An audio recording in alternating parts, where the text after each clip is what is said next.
Good morning मेरे दोस्तों, elevate coaching पर आप सभी का बहुत बहुत स्वागत है एक बार फिर से। आई होप आप लोग चीज़ों को प्रॉपर रिवाइज कर रहे होंगे, चीज़ों को प्रॉपर समझ रहे होंगे। जैसे कि हम लोग प्रीवियस क्लास में जितना हम लोग पढ़ रहे हैं उतना अच्छे से सीख रहे होंगे और भी अपने फ्रेंड्स को बता भी रहे होंगे साथ ही साथ, है ना? क्यों? तो मैं पूरी उम्मीद ऐसे करते हुए चल रहा हूँ कि जैसे कि हम लोग कहते रहे हैं अपनी लगभग सारी क्लासेस में कि आप अपने सर्कल में बताते रहिए कि हमारा जो चैनल है एलिवेट कोचिंग का, जो यूट्यूब चैनल है, जो हमारा जो ऑनलाइन जो प्लेटफॉर्म है, वहाँ पर हमारी डेली लाइव क्लासेस चलती हैं 9 बजे। और पूरा एक तरीके से एग्जाम ओरिएंटेड कंटेंट आपको दिया जा रहा है यहाँ पे, वो भी free of cost. Of course free of cost है ना? ये तो कोई कहने की बात ही नहीं है इसमें। तो बस आप लोग चीज़ों को प्रॉपर लिखते रहिए, चीज़ों को प्रॉपर नोट डाउन करते रहिए। मैंने कल अभी लिखने के कितने सारे वर्ड्स बताए थे आपको। Note down, jot down, write down, pen down, set down, ये सारे किसके वर्ड्स हैं? लिखने के वर्ड्स हैं। मैं आपको ऐसे ऐसे ही मजाक मजाक में कितने सारे वर्ड्स मैं आपको सिखा दूंगा, ये आप खुद नहीं समझ पाएंगे। ऐसे ही फन वे में हम लोग पढ़ते रहेंगे चीज़ों को। जब भी आपको लगेगा कि सर 3,000 वर्ड 4,000 वर्ड्स पढ़ने हैं, पता नहीं कैसे हो पाएगा, तो जब इतनी ज़्यादा एक तरीके से नेगेटिविटीज़ आपके पास रहेंगी, इतना ज़्यादा जब आप पेसिमिस्टिक व्यू रखेंगे अपने अपने तरीके से, तो कहाँ से हो पाएगा? आपको लगेगा कि यार पता नहीं कैसे होगा ये।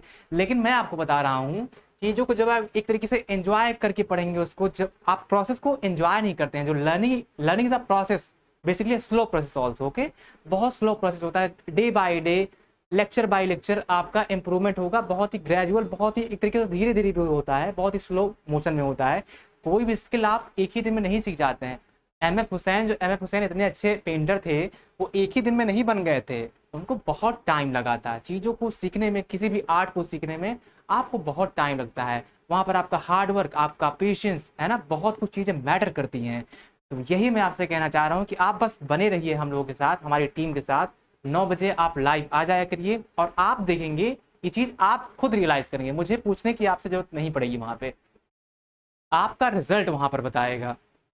आपका रिजल्ट बताएगा कि जहाँ पे जो हम लोग इतना टाइम डिवोट किए हैं आपके लिए, इतना जो कंटेंट हम आपको प्रोवाइड किए हैं, उससे आपका कुछ काम हुआ भी है या नहीं, आपने कुछ सीखा भी है या नहीं, ये आप मुझे बताओगे। मैं आपसे नहीं पूछने वाला हूँ, ये है ना? बस आप कंटिन्यूअस रहिए हम लोगों के साथ। आप, ये हमारी जो क्लास होती है 9 बजे, आप वहाँ पर कंटिन्यूअस रहिए, औरों को बताइए, जोड़िए उनको। बस यही एक तरीके से हम लोग का मोटिवेशन बढ़ता है, मेरा मोटिवेशन बढ़ता है कि मैं इस तरीके से जो कंटेंट सिखा पा रहा हूँ बहुत लोगों तक जा रहा है, लोग उससे फ़ायदा उठा रहे हैं, लोग उससे क्या कर रहे हैं? फ़ायदा उठा रहे हैं, लोग चीज़ों को सीख रहे हैं, अलग अलग एग्जाम में वो अप्लाई कर पा रहे हैं उन चीज़ों को, उन क्वेश्चन को सॉल्व कर पा रहे हैं, उनसे उनका रिजल्ट मिल रहा है। यही तो टीचर का मोटिवेशन होता है ना। एक टीचर का मोटिवेशन उसका स्टूडेंट होता है।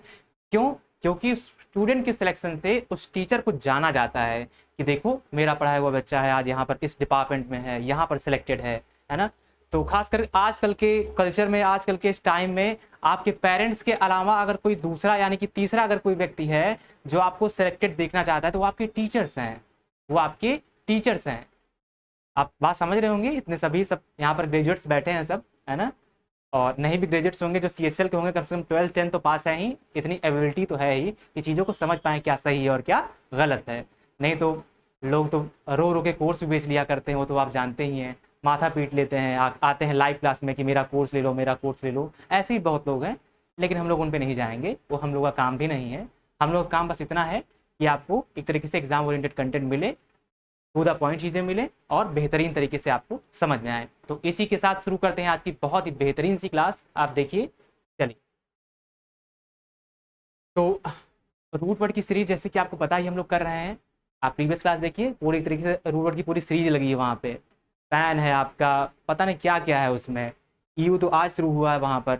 आपके जैसे पैन से मैंने पैनोरमा में, है ना, पैंडेमिक, कितने सारे वर्ड मैंने बताए थे। डेमो मैंने बताया है, क्रेसी मैंने बताया है, सारा कुछ मैं वहाँ पर पढ़ा के आ गया हूँ तरीके से। प्रीवियस हमारी प्लेलिस्ट बनी होगी वहाँ पर, आप देखिएगा उसको। ओके, तो उसी सीरीज में हमारा आज यू, इसको यू पढ़ते हैं। जैसे इसी से बनेगी यूलॉजी बनेगा, यूफोरिया बनेगा, यूटोपिया बनेगा, इसी से बहुत सारे वर्ड्स बनने वाले हैं। अब शुरू करते हैं, देखिएगा। ये यू जहां भी आ जाएगा ना, ये रूट वर्ड जहां भी आ जाएगा, ये गुड को दिखाएगा या वेल को दिखाएगा या प्लीजेंट को दिखाएगा। समथिंग वेरी प्लीजेंट, बहुत ही सुहावना है, बहुत ही अच्छा है ना? बहुत ही क्या है? अच्छा है, वेल है या प्लीजेंट है, ये यू है। ये basically as a prefix use होता है, एज अ प्रीफिक्स ये वर्ड्स में यूज होता है, यू है। इसको यू पढ़ते हैं, ईओलॉजी पढ़ते हैं, है ना? ऐसा नहीं ईओलॉजी, ऐसे यूलॉजी पढ़ते हैं, ऐसे थोड़ा सा कट करके पढ़ते हैं उसको। ओके, याद रखिएगा, ईओ पढ़िएगा इसके, या यू पढ़िएगा, यू पढ़िएगा। ओके, इसका मतलब क्या होता है? अच्छी, यानी कि गुड या वेल, या जो चीजें बहुत प्लीजेंट है, इसका मतलब ये रूट वर्ड है ये। अब देखिए इसी से कितने सारे वर्ड्स आपके बनेंगे, देखिएगा। पहला वर्ड हमारा यूलॉजी आ गया, और किस फॉर्म में? नाउन फॉर्म में। इसका मतलब क्या होता है? आई स्पीच और राइटिंग दैट प्रेजेस समवन और समथिंग।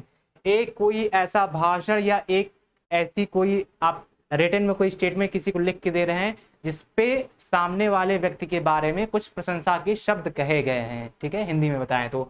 आ स्पीच और राइटिंग दैट प्रेजेस समवन और समथिंग, उसी को यूलॉजी कहते हैं। नाउन फॉर्म में है ये। किस फॉर्म में है? नाउन फॉर्म में है। और इसका मतलब आपको मैं बता चुका हूं, इसका मतलब क्या होता है। देखिए यहाँ पर क्या आ गया आपका? ईओ आ गया ये। इसका मतलब ही गुड होता है, इसका मतलब ही गुड होता है, यानी कि अच्छा या वेल होता है, ठीक है। तो यूलॉजी का मतलब क्या हो जाएगा? एक ऐसा भाषण जिसमें किसी के बारे में प्रशंसा की गई हो, है ना। प्रशंसा के कुछ दो शब्द आप कह दें, कहते हैं कि सर मैं जरूर आपसे चाहूंगा कि आप स्टेज पे आए और दो शब्द कहें, माइक ले लीजिए, ऐसे, है ना। माइक में कह रहे हैं कि आप बहुत अच्छे हैं, आपका कार्य बहुत ही सराहनीय है, ऐसे ऐसे कहते हैं ना, खासकर नेता लोग। तो यूलॉजी का मतलब किसी के बारे में अच्छा कहना, उनको उनकी प्रशंसा करना, चाहे ओरल माध्यम से यानी कि स्पीच के माध्यम से, या एक तरीके से रिटन स्टेटमेंट उनको देना, या किसी पत्र के माध्यम से कि आपका कार्य अत्यंत अच्छा है, सराहनीय है, वही चीज है, उसी को यूलॉजी कहते हैं। क्या कहते हैं? यूलॉजी कहते हैं। याद रहेगा ना। चलिए देखते हैं आगे। ये देखिए आपका क्या आ गया? ये यूफोनी आ गया। क्या आ गया? यूफोनी आ गया। और ये किस फॉर्म में है? नाउन फॉर्म में है। A very pleasant and sweet voice, यहाँ पर स्वीट भैया ये टाइपिस्ट जो हमारे महाराज हैं उनकी बहुत ही प्यारी सी मिस्टेक, स्वीट की स्पेलिंग भी वो गलत कर दे रहे हैं। कोई बात नहीं, माफ कर देंगे उनको। ओके, माफ कर देंगे ना। देखिएगा ये क्या है? यूफोनी है ये नाउन फॉर्म में है ये। इसका मतलब क्या होता है? A very pleasant and sweet sound.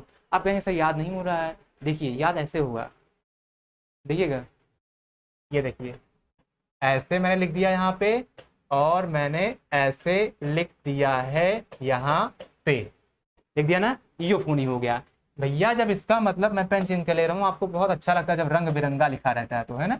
ये देखिए ये ईओ है, इसका मतलब ही गुड हो गया, इसका मतलब ही क्या हो गया? गुड हो गया। ओके। और फोनी, जहां पर भी फोन या फोनी आ जाएगा, साउंड को दिखाएगा। ये किसको दिखाएगा? साउंड को। अरे भैया टेलीफोन को आप क्या बोलते हैं हिंदी में? बहुत लोगों को टेलीफोन का मतलब ही नहीं पता रहता। टेलीफोन का मतलब दूरभाष। टेली का मतलब ही दूर होता है, मैंने टेली करा दिया है आपको रूट वर्ड में। टेली का मतलब दूर, टेलीविजन, दूरदर्शन, है ना। टेलीग्राफ यानी कि टेलीग्राफ मतलब दूर से एक तरीके से आपके पास कोई संदेश आया, टेलीग्राम से आया करता था, टेलीग्राम लोग चलाते भी हैं, ठीक है। तो मैं क्या कह रहा हूँ कि फोन ही, जहां पर भी फोन या फोनस आएगा, फोन ही आएगा, ये साउंड को दिखाएगा कहीं ना कहीं। तो यूफोनी देखिए, ये अच्छी साउंड एक तरीके से, तो क्या हो गया? वही से आपका वर्ड बन गया, यूफोनी बन गया आपका। A very pleasant and sweet voice, एक बहुत ही मधुर आवाज, बहुत ही मधुर आवाज, बहुत ही मधुर ध्वनि, एक तरीके से मेलोडियस साउंड कहते हैं कि जैसे लता मंगेशकर जी की हुआ करती थी, और भी हमारे बहुत सारे रिनाउंड सिंगर्स हैं उनकी आवाज हुआ करती है। या बेसिकली सिंगर ही नहीं, बहुत ही लोग हैं जिनकी आवाज बहुत मधुर होती है, या बहुत ही कोई मधुर संगीत भी बजता है, उसको भी आप बोल सकते हैं। क्या बोल सकते हैं आप? यूफोनी बोल सकते हैं। जो सुनने में अच्छा लगे, बहुत ही स्वीट लगे, बहुत ही मेलोडियस, बहुत ही मेलिफ्लुअस लगे, वही आपका क्या हो गया? यूफोनी हो गया। आई होप आप इसको समझ गए होंगे अच्छे से। आगे बढ़ें, आगे बढ़ें। ओके चलिएगा। ये देखिए यूफेमिज्म आ गया। क्या आ गया? यूफेमिज्म आ गया। किस फॉर्म में है ये नाउन फॉर्म में है। किस फॉर्म में है? नाउन फॉर्म में है। देखिएगा यूफेमिज्म, देखिए यहाँ पर भी आपका क्या आ गया? यू आ गया। और इसका भी मतलब क्या होता है? इसका मतलब क्या होता है? गुड। अब फॉस होगा, यही तो लेके चल रहे हैं हम, इसमें बड़ी बात क्या है? क्या कहते हैं इसमें बड़ी बात क्या है? कुछ नहीं है भाई, इसी को तो हम लेके चल रहे हैं। यू का मतलब ही होता है जो गुड, जो चीजें अच्छी हैं, बहुत ही प्लीजेंट है, बहुत ही वेल हैं। ओके, यूफेमिज्म हो गया ये। अब इसका मतलब क्या होता है? A way of saying unpleasant things in a pleasant way. ये बहुत इंपॉर्टेंट है, ये बहुत इंपॉर्टेंट है। और किस लिए इंपॉर्टेंट है ये मैं आपको बताऊंगा, देखिएगा। इसको समझ नहीं आ रहा होगा ना ये क्या कह रहा है? A way of saying unpleasant things in a pleasant way. जैसे कि कोई चीज गलत हो गई किसी के साथ, या किसी ने कुछ गलत कर दिया, तो आप उसको डायरेक्टली कहने के बावजूद, मतलब डायरेक्टली कहने के अलावा आप उसको इनडायरेक्ट वे में वही बात मुझसे आप कह रहे हैं, यानी कि घुमा के वो चीज कहना कि जिससे सामने वाले को बुरा ना लगे। क्या कह रहा है ये? A way of saying unpleasant thing in a pleasant way. जैसे कि मैं आपको बताऊं, जैसे किसी की डेथ हो गई, एक्सीडेंट में हो गई, बहुत बुरा उसका एक्सीडेंट हुआ, हाथ पैर इधर उधर पड़ गए कट वट के, तो डेथ तो उसकी हो गई। अब आप उसकी फैमिली वालों को कैसे बता रहे हो कि आई एम वेरी सॉरी कि आपके जो ये थे फादर थे, या आपका आपका जो भाई थे, आपके जो भाई थे उनकी डेथ हो गई है। बहुत ही आराम से कह रहे हैं उनको। और क्योंकि देखिए डेथ कैसी हुई है, उनके हाथ पैर कटे हैं, इधर उधर गिरे हैं। तो आप या तो ऐसे कहो और या तो ऐसे कहो कि बहुत भयानक भाई साहब आपके भाई का एक्सीडेंट हुआ है, हाथ वहां पड़ा है, सर वहां कट के पड़ा है, आंखें निकल गई हैं, तो ये तो बहुत बेकार हो गया ना। तो कहने का मतलब ये कि a way of saying unpleasant thing, चीज तो खराब है, ये डेथ तभी हुई है ना, ऐसा तो है नहीं डेथ नहीं, डेथ हुई है। वही कह रहा हूँ कि a way of saying unpleasant things in a pleasant way, थोड़ा सा उसको एक तरीके से अच्छे वे में कहना उसको, या कोई भी आप सिचुएशन ले लीजिए कि यानी कि गलत चीजों को भी थोड़ी से अच्छे वे में, थोड़ा इजी वे में कहना उसी को, यानी जिससे कि सामने वाले को बुरा ना लगे। इसका वहां भी समझ आता है कि सामने वाले ने कुछ गलत कर दिया है तो आप उसको थोड़ा सा अच्छे वे में बता रहे हैं कि आपने ऐसा थोड़ा सा मिस्टेक आपने कर दी है, ऐसे प्यार से। उसी को यूफेमिज्म कहते हैं, क्योंकि यू का मतलब ही गुड के सेंस में जाता है। यू का मतलब किस सेंस में जाता है? गुड के सेंस में जाता है। ठीक है, याद रखिएगा। तो आई होप आपको ये समझ में आया होगा। आगे देखिए, ये देखिए यूफोरिया आ गया आपका, आई स्ट्रॉन्ग फीलिंग ऑफ हैप्पीनेस, इसी को ब्लिस कहते हैं। क्या बोलते हैं? ब्लिस कहते हैं। इसी को हिंदी में कहते हैं परमानंद। इसी को क्या बोलते हैं? परमानंद बोलते हैं, परमानंद। और क्या बोलते हैं इसी को? इसी को एक्सटेसी बोलते हैं, इसी को एक्सटेसी बोलते हैं। ये वर्ड याद रखिएगा आप। ये बहुत, जब आप एक्सट्रीम हैप्पी होते हैं, एक्सट्रीम हैप्पीनेस की जो कंडीशन होती है उसी को हम क्या कहते हैं? यूफोरिया कहते हैं। और यूफोरिया में भी देखिए आपका यू आ गया है, इसका मतलब क्या होता है? गुड, वेल, या चीजें बहुत प्लीजेंट है, बहुत अच्छी चीजें हैं, वही है ये वही है, वही यूफोरिया है। किस फॉर्म में? नाउन फॉर्म में है। इसका मतलब क्या होता है? आई स्ट्रॉन्ग फीलिंग ऑफ हैप्पीनेस, एक बहुत ही ज्यादा एक्सट्रीम हैप्पीनेस की जो कंडीशन होती है उसी को ब्लिस कहते हैं। क्या कहते हैं उसी को? उसी को ब्लिस कहते हैं।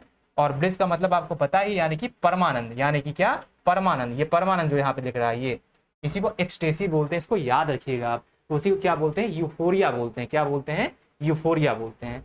आई होप आपको यूफोरिया अच्छे से समझ में आया है। ये देखिए, ये यूट्रॉफी है, यहाँ पे ई भी कुछ नहीं होता है, ये यूट्रॉफी ऐसे है, ऐसे यूट्रॉफी है। ये नाउन फॉर्म है। इसका क्या मतलब होता है? गुड या हेल्दी न्यूट्रिशन। आपने ये सुना होगा जो मैं अब लिख रहा हूं, देखिएगा आपने क्या सुना होगा ना, ये यूट्रोफिकेशन आपने पढ़ा होगा किसमें? आपने पढ़ा होगा बायोलॉजी में। किसमें? बायोलॉजी में आपने पढ़ा होगा। यूट्रोफिकेशन आपने पढ़ा है कि नहीं? जिन्होंने नहीं पढ़ा है वो आप ऐसे याद रखेंगे जो मैं अब बताऊंगा। आपने देखी होगी जलकुंभी। आप कहेंगे जलकुंभी क्या होता है? कई बार आप तालाब में देखते हैं, कुछ तालाब ऐसे होते हैं जिसमें हरियाली छाई रहती है, एकदम चारों तरफ पेड़ पौधे हैं, खूब ढेर सारी एकदम घास वगैरह टाइप की उगाती हैं उसमें।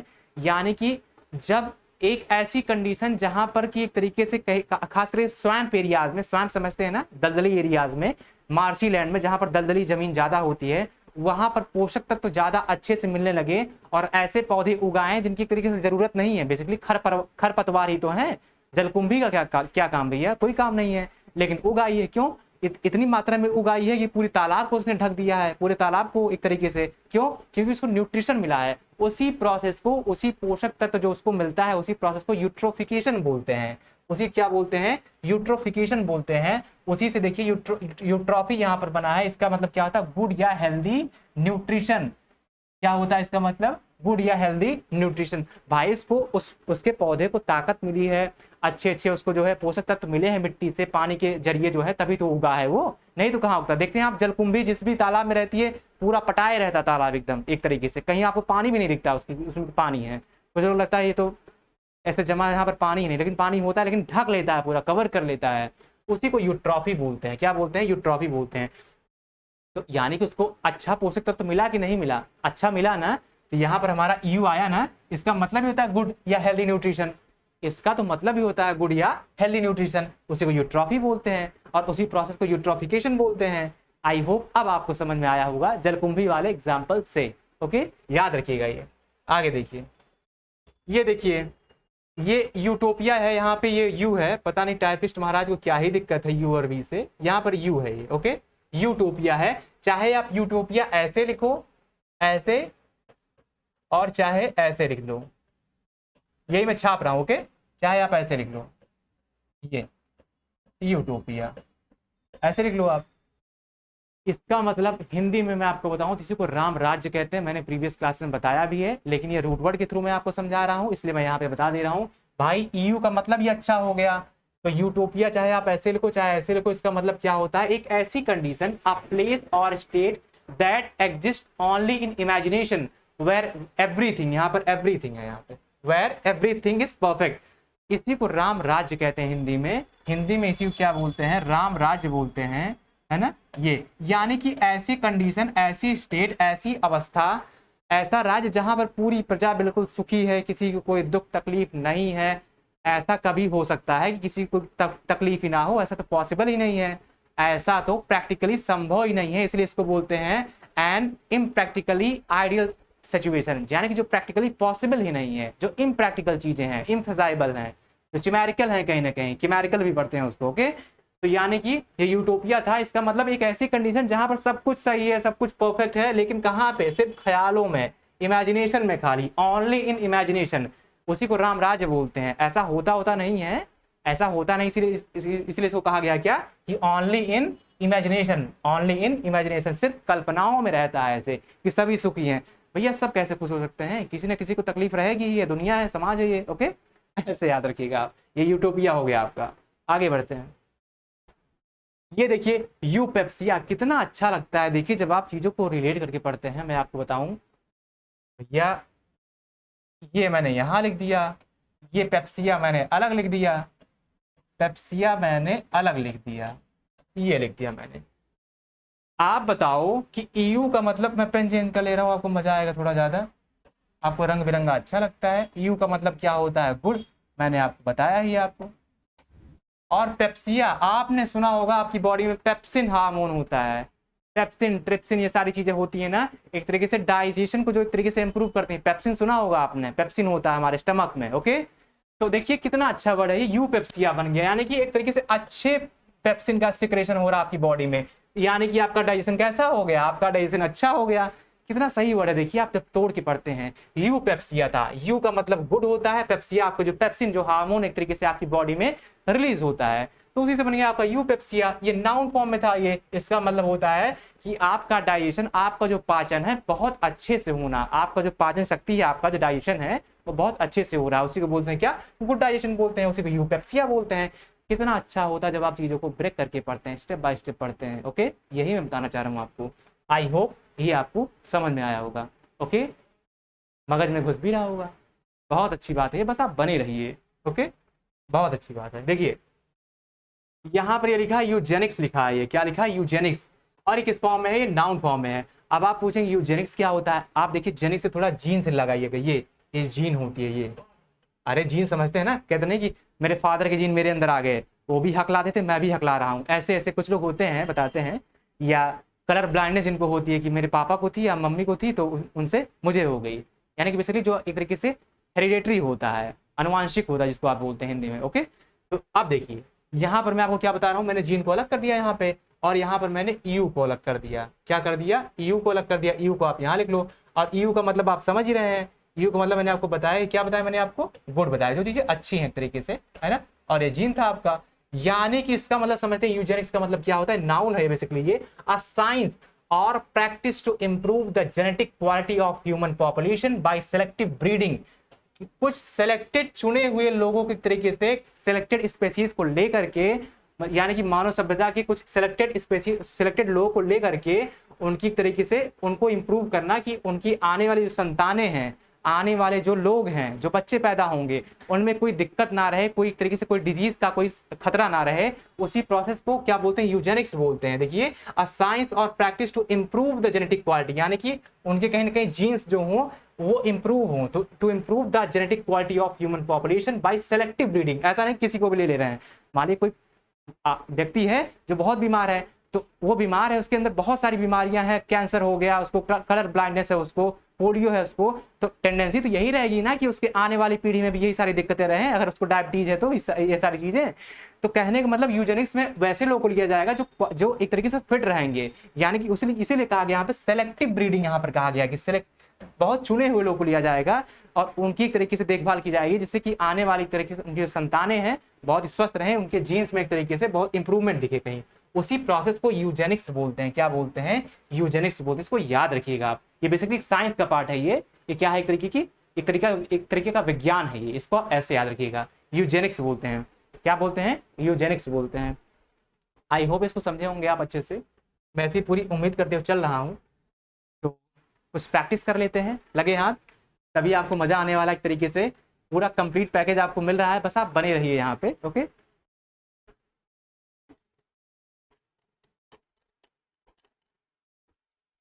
बढ़े आगे, देखिएगा। वन वर्ड कर लेते हैं, आपके लिए बहुत अच्छे अच्छे वन वर्ड लेके आया हूँ मैं आज। देखते हैं, आप लोग वन वर्ड पसंद भी होते हैं वैसे, मैं देखता हूँ कि वन वर्ड में बहुत अच्छे अच्छे रिस्पॉन्स आते हैं। देखिएगा, ये देखिए, तो examine one's thoughts and feelings, meditation, retrospection, reflection या इंट्रोस्पेक्शन। यानी कि खुद के विचारों के बारे में, खुद की भावनाओं के बारे में जैसा आप महसूस कर रहे हैं, उनको सोचना, उनको जांचना परखना, उसको क्या बोलते हैं। आपके ऑप्शन क्या है, meditation, retrospection, reflection, introspection. Reflection आप समझते हैं ना, लाइट ऐसे आई और ऐसे पास हो गई, ये नॉर्मल था आपका। कहेंगे सर फिजिक्स पढ़ाने लगे क्या, मैं आपको कैसे भी करके समझाऊंगा, कैसे भी करके, बस आपको बने रहना है। तो यहाँ एंगल ऑफ इंसिडेंस हो गया, और ये क्या हो गया, एंगल ऑफ रिफ्लेक्शन हो गया। रिफ्लेक्शन समझते हैं ना, ऐसे, ये हो गया आपका रिफ्लेक्शन हो गया। अरे अपवर्तन परावर्तन पढ़े हैं ना महाराज, वही है ये, याद रखिएगा, रिफ्लेक्शन हो गया।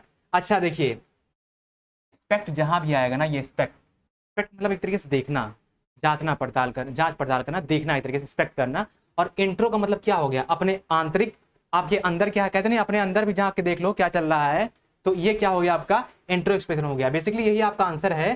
तो examine one's thoughts and feelings, आपकी भावनाएं क्या हैं, आप क्या सोच रहे हैं, आपकी फीलिंग्स क्या है, उसके बारे में सोचते हैं। जब आप कई बार ऐसे शांत होकर बैठते हैं कि यार मैं बहुत बुरा फील कर रहा हूँ या बहुत अच्छा फील कर रहा हूँ, ऐसे आप कुछ सोच रहे हैं, तो इसका मतलब आप अपने अंदर एक तरीके से देख रहे हैं कि आपके अंदर क्या चल रहा है। कहते नहीं क्या चल रहा है तुम्हारे अंदर, तुम्हारे दिमाग में क्या चल रहा है, ऐसे बोलते नहीं है, अरे कहाँ खोए हो। वही एक तरीके से इंट्रोस्पेक्शन हो गया, जब आप अपने आप का स्व आकलन करते हैं, अपने आप का एक तरीके से, है ना, अपने अंदर, कहते नहीं अपने अंदर झांक के देखो, ये इंट्रोस्पेक्शन। इंट्रो का मतलब ही अंदर होता है, इंट्रो का मतलब ही अंदर होता है, इसका मतलब स्पेक्ट का मतलब देखना, एक तरीके से जांचना पड़तालना, जांच पड़ताल करना। ओके, और ये रिफ्लेक्शन मैंने आपको बता दिया, है ना, क्या होता है, परावर्तन होता है ना, वही होता है, रिफ्लेक्शन हो गया आपका। अब देखिए, ये रेट्रोस्पेक्शन है। रेट्रो का मतलब होता है बैक। आप रेट्रो सॉन्ग सुनते हैं, कैरावान में आता नहीं, पापा मम्मी कैरावान, पता नहीं क्या क्या आता है, पुराने गाने दिए रहते 4000 लग जा गले टाइप, उस सब कुछ का, जब आप बैक में चले जाते हैं।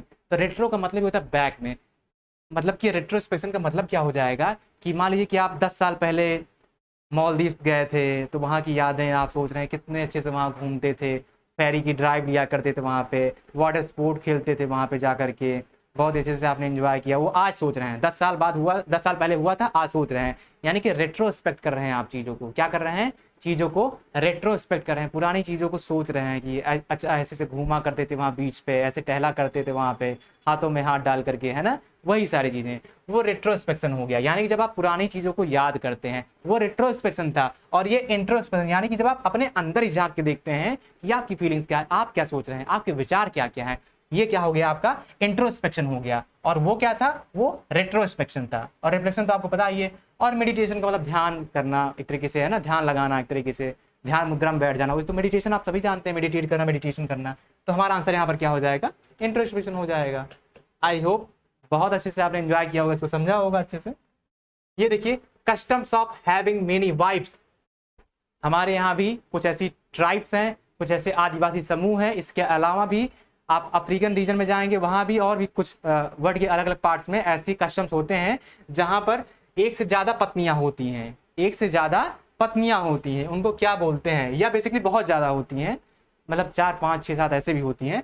मोनोगेमी बोलते हैं, बाईगेमी, पॉलीगेमी या मैट्रिमोनी बोलते हैं।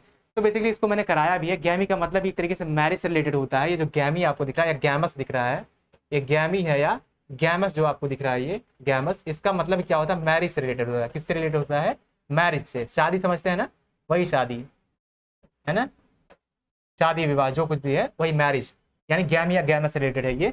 तो मोनो का मतलब सिंगल, भैया मोनो मैंने आपको बताया है, कितनी बार बताया है, मोनो का मतलब क्या होता है, एक, सिंगल, यानी कि मोनोगेमी मतलब क्या, जो एक पत्नी से विवाह करे, है ना, जिसके पास सिर्फ एक पत्नी हो।